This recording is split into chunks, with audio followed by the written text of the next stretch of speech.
નમસ્કાર. ચાલો આજે એક એવા ગહન રહસ્યની વાત કરીએ જે સદીઓથી માં આશાપુરાની મૂર્તિમાં છુપાયેલું છે. એક એવી પદ્ધતિ, એક એવું વિજ્ઞાન જે કહેવાય છે કે ફક્ત 6 મહિનામાં તમારી મનોકામના પૂર્ણ કરી શકે છે. આજે આપણે એ જ પ્રાચીન જ્ઞાનને ઉજાગર કરવાના છીએ.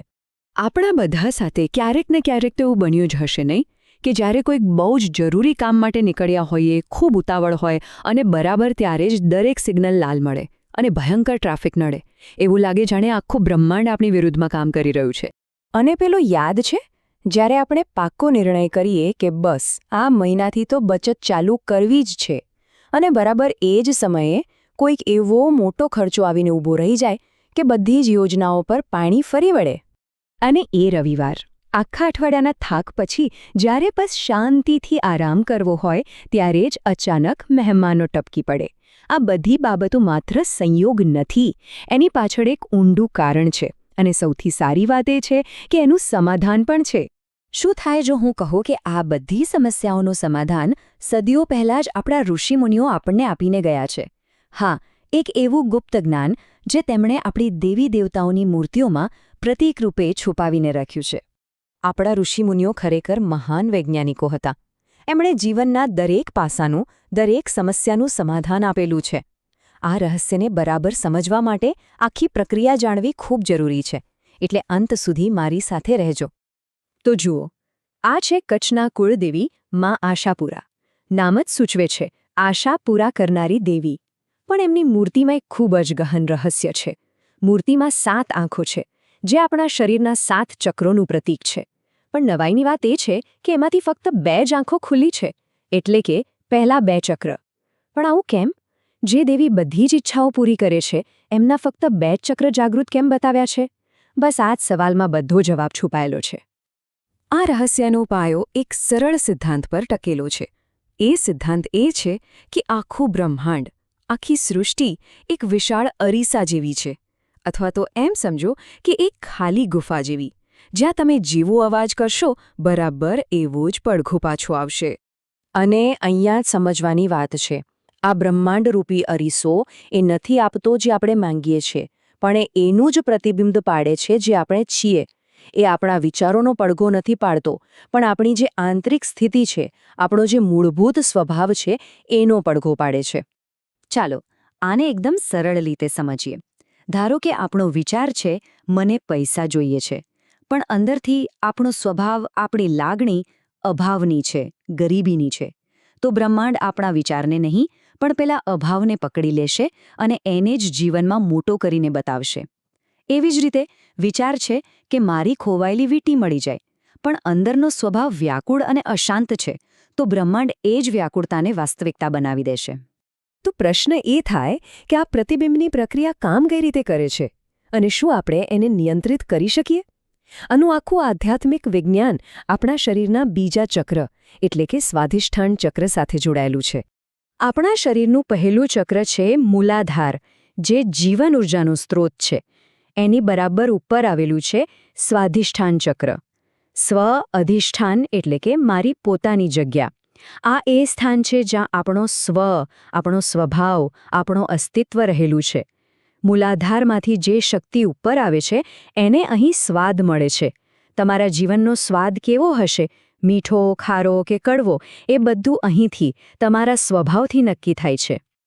ચાલો, એકદમ વ્યવહારુ ઉદાહરણ લઈએ. માની લો કે કોઈ કિંમતી વીંટી ખોવાઈ ગઈ. તરત જ આપણો સ્વભાવ કેવો થઈ જાય છે? વ્યાકુળ, અશાંત, ગભરાયેલો.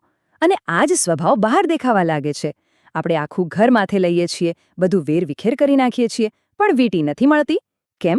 કારણ કે અંદરની અશાંતિ બહાર અશાંતિ જ પેદા કરે છે. પછી શું થાય છે? આપણે થાકીને હાર માની લઈએ છીએ, સ્વીકારી લઈએ છીએ કે ઠીક છે, ગઈ તો ગઈ.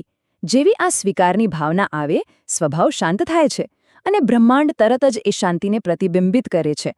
અને ચમત્કાર જુઓ, એ જ વીંટી જે કલાકથી નહોતી મળતી, એ અચાનક સામે જ પડેલી દેખાય છે. એક બીજું બહુ જ સરસ ઉદાહરણ છે. કોઈના બહુ જ જરૂરી ફોન કોલની આપણે રાહ જોતા હોઈએ. એ સમયે આપણો સ્વભાવ કેવો હોય છે?